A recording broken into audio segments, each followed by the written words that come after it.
की बात मान लेती। चल अब जल्दी से इन पेपर पर साइन कर दे, वरना ये गन की सारी गोली तेरे भेजे में उतार दूंगा। मैं पेपर्स पर साइन नहीं करूंगी। ये प्रॉपर्टी मेरे मम्मी पापा की है, ना कि तुम्हारी। माँ, ये जगह कितनी ज्यादा सुंदर है ना।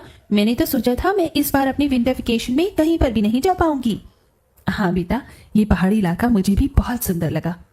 उर्वशी, सौंदर्या, चलो हम लोग वहां चलते हैं। वहां का व्यू कितना ज्यादा सुंदर है ना। साहब एक गुब्बारा ले लो। बेटा, इतनी सी उम्र में आप लोग सड़क पर ऐसे गुब्बारे बेच रहे हो, कहीं कोई गाड़ी आ गई तो? आपके माता पिता कहाँ हैं? हम दोनों का दुनिया में कोई नहीं है। ये गुब्बारे बेचकर दिन में 10-20 रुपए कमा लेते हैं और उसी से ही गुजारा चलाते हैं। आप ये कुछ पैसे रखो और इससे कुछ खा लेना, ठीक है? नहीं साहब, हमें ये पैसे ऐसे मुफ्त में नहीं चाहिए। हम लोग गरीब हैं, लेकिन हम मेहनत का ही खाना पसंद करते हैं। आप इसके बदले ये सारे गुब्बारे ले लीजिए। उन दोनों बहनों को इतनी छोटी सी उम्र में इतनी ईमानदारी और मेहनत से काम करता देख सौंदर्या के दिल के अंदर उन दोनों बहनों के लिए ममता जाग जाती है। इन दोनों बच्चों का इस दुनिया में कोई नहीं है। देखिए ना, ये दोनों कितनी ज्यादा प्यारी और मेहनती हैं। क्यों ना हम इन्हें गोद ले लें। वेद को भी वो दोनों छोटी बहन बहुत ज्यादा पसंद आती हैं और वो उन दोनों बहनों को गोद ले लेता है। बेटा, ये सब तुम दोनों के लिए है और आज के बाद तुम तीनों बहनें हो। तुम तीनों कभी भी एक दूसरे का साथ नहीं छोड़ना। हम कभी भी एक दूसरे का साथ नहीं छोड़ेंगे। जब से ये दोनों इस घर में आई हैं, तब से मम्मी पापा सिर्फ इन दोनों से ही प्यार कर रहे हैं। मुझे तो भूल ही गए हैं। जो चीज सिर्फ मेरे लिए आई थी और वो चीज अब इन दोनों के लिए भी आ रही है। उर्वशी मन ही मन कीर्ति और सृष्टि से नफरत करने लगती है। वेद और सौंदर्या का सृष्टि और कीर्ति को इतना प्यार करना उर्वशी को बिल्कुल भी पसंद नहीं था, लेकिन शायद भगवान को कुछ और ही मंजूर था। ऑफिस जाते समय सौंदर्या और वेद की गाड़ी का ब्रेक फेल हो जाता है, जिससे उन दोनों का एक भयानक एक्सीडेंट होता है और दोनों की फौरन ही मौत हो जाती है। मम्मी पापा, आप दोनों क्यों मुझे अकेला छोड़कर चले गए? आप दोनों के अलावा मेरा इस दुनिया में कोई भी नहीं है। आप दोनों कुछ बोल क्यों नहीं रहे हो? उर्वशी दीदी, देखो ना, मम्मी पापा को क्या हो गया? ये सब सिर्फ तुम दोनों की वजह से हुआ है। पहले तो तुम दोनों ने मेरे मम्मी पापा का प्यार मुझसे छीन लिया और अब मेरे मम्मी पापा को ही मुझसे छीन लिया है।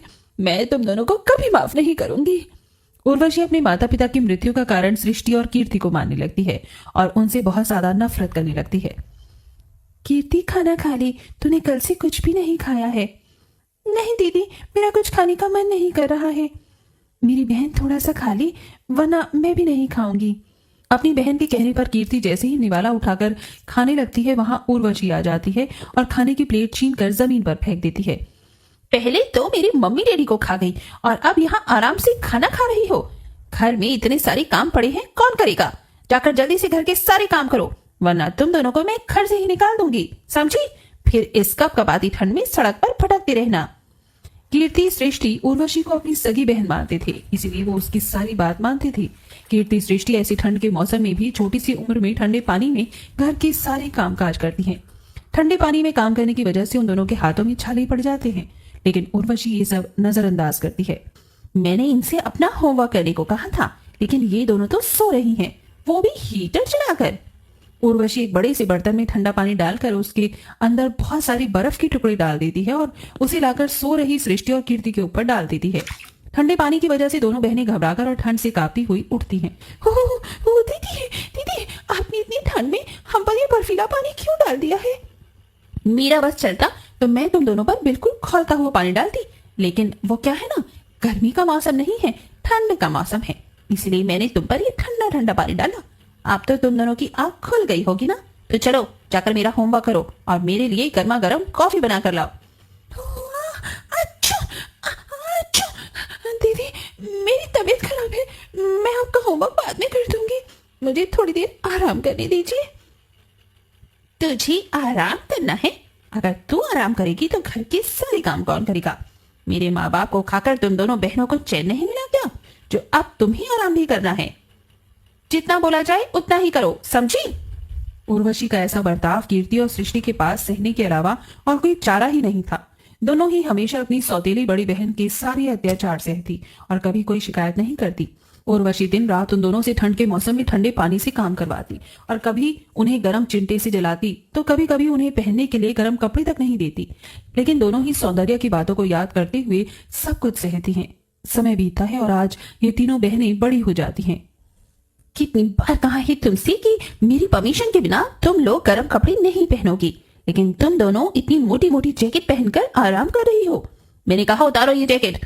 तुम्हारी वजह से बचपन से लेकर आज तक मैं कैसे अपने माता पिता के प्यार के लिए तड़पी हूँ, उतना ही तुम दोनों भी ठंड में तड़पोगी। दीदी, हमें कितनी बार आपसे कहा है कि हम मम्मी पापा की मौत के जिम्मेदार नहीं है। आखिरकार वो हमारे भी तो मम्मी पापा थे ना। नहीं, वो सिर्फ मेरे मम्मी पापा थे। मैं उनकी सगी बेटी हूँ, ना कि तुम।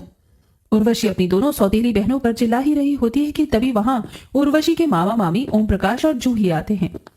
उर्वशी बेटा, कैसी हो तुम? मामा मामी, आप दोनों यहाँ? आप दोनों ने मुझे बताया क्यों नहीं कि आप आ रहे हैं? अगर हम तुम्हें बताती तो हम तुम्हें सरप्राइज कैसे देते? ये तुम दोनों यहाँ खड़ी खड़ी मेरी शक्ल क्या देख रही हो? जाओ मामा मामी के लिए नाश्ता लेकर आओ। उर्वशी बेटा, तूने अभी तक अपनी इन दोनों सौतेली बहनों को अपने साथ रखा हुआ है। मामा मामी, मैं तो कब से इन्हें निकाल देती, लेकिन माँ ने कहा था कि मैं इन दोनों का साथ कभी ना छोड़ू, इसीलिए मैं इन्हें इस घर में रहने दे रही हूँ। लेकिन मेरे दिल में इन दोनों के लिए सिर्फ नफरत है। आप दोनों यहाँ बैठिए, मैं अभी आती हूँ। उर्वशी के वहां से जाते ही, अच्छा हुआ इसके दिल में अभी तक अपनी इन दोनों सौतेली बहनों के लिए नफरत है। मुझे तो लगा था ये तीनों इतने सालों में मिल न जाए। अब हमें कुछ भी करके उर्वशी से जायदाद के पेपर्स पर साइन करवाना होगा और ये सारी जायदाद को अपने नाम करवाना होगा। ओम प्रकाश और जूही दोनों की नजर उर्वशी की प्रॉपर्टी पर थी। ओम प्रकाश और जूही को बात करते हुए कृति और सृष्टि देख लेते हैं और जाकर ये सारी बात उर्वशी को बता देते हैं। तुम दोनों को शर्म नहीं आती मेरे मामा मामी के खिलाफ ऐसी साजिश करते हुए? पहले मुझसे मेरे माँ बाप को छीन लिया और अब मेरे मामा मामी को मुझसे दूर करना चाहती हो। दीदी, हम सच कह रहे हैं, हमारी बात पर विश्वास करो। जस्ट शट अप, निकल जाओ मेरे घर से और मुझे अपनी शक्ल मत दिखाना। सृष्टि और कीर्तिया पूरी तरह से टूट जाती हैं और घर छोड़कर चली जाती हैं, जिसका फायदा ओम प्रकाश और जूही उठाते हैं और जायदाद के पेपर बनवाकर उर्वशी के पास ले जाते हैं।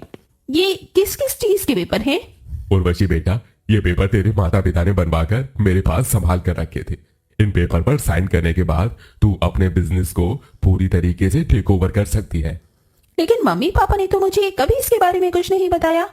तू उस समय बहुत छोटी थी। चल, अब जल्दी से साइन कर दी। ये पेपर हमें अब कोर्ट में भी जमा करवाने हैं। उर्वशी को जूही और ओम प्रकाश पर शक होता है। उर्वशी उन पेपर पर साइन करने से पहले उन पेपर को पढ़ लेती है, जिसे पढ़कर वो जान जाती है कि वो पेपर बिजनेस के नहीं बल्कि उसकी प्रॉपर्टी के हैं और उसके मामा मामी उसकी प्रॉपर्टी अपने नाम करवा रहे हैं। सृष्टि कीर्ति बिल्कुल ठीक कह रहे थे। आप दोनों की नजर में मेरी प्रॉपर्टी पर है। काश मैं उनकी बात मान लेती। हाँ बेटा, काश तुम उनकी बात मान लेती। चल, अब जल्दी से पेपर पर साइन कर दे, वरना ये गन की सारी गोली तेरे भेजे में उतार दूंगा। मैं पेपर्स पर साइन नहीं करूंगी। ये प्रॉपर्टी मेरे मम्मी पापा की है, ना कि तुम्हारी। उर्वशी के साइन न करने पर उसके मामा मामी उसके साथ जबरदस्ती करने लगते हैं कि तभी सृष्टि और कीर्ति वहां पुलिस के साथ अचानक आ जाती हैं। पुलिस ओम प्रकाश और जूही को गिरफ्तार कर लेते हैं। दीदी, आप ठीक तो हो ना? आपको कहीं चोट तो नहीं लगी? कीर्ति, सृष्टि, मैं ठीक हूँ, लेकिन तुम दोनों तो घर छोड़कर चली गई थी ना? हाँ दीदी, लेकिन हम आपको ऐसी हालत में अकेला नहीं छोड़ सकते थे, इसीलिए हम पुलिस के पास गए और हमने उन्हें सब बता दिया और हम लोग सही समय पर यहाँ पुलिस के साथ पहुंच गए। अब आप इस घर में आराम से रह सकती हो। अब हम आपको कभी अपनी शक्ल नहीं दिखाएंगे। सृष्टि, कीर्ति, रुक जाओ। अगर तुम दोनों चली गई तो हमेशा के लिए घर में मैं अकेले रहकर क्या करूंगी? मुझे माफ कर दो। बचपन से लेकर बड़े होने तक तुम दोनों के साथ बहुत बुरा किया है मैंने। मम्मी पापा की आत्मा को ये सब देखकर बहुत दुख हो रहा होगा, लेकिन अब मुझे मेरी गलती का एहसास हो गया है। अपनी इस बड़ी बहन को माफ कर दो। आप हमसे माफी मत मांगिए। आपने हमें स्वीकार कर लिया, यही हमारे लिए काफी है। हमें हमारी बड़ी बहन मिल गई और हमें कुछ नहीं चाहिए। उर्वशी अपनी दोनों बहनों को गले से लगा लेती है, जिसके बाद अब तीनों बहनें प्यार मोहब्बत से एक साथ खुशी खुशी रहती हैं।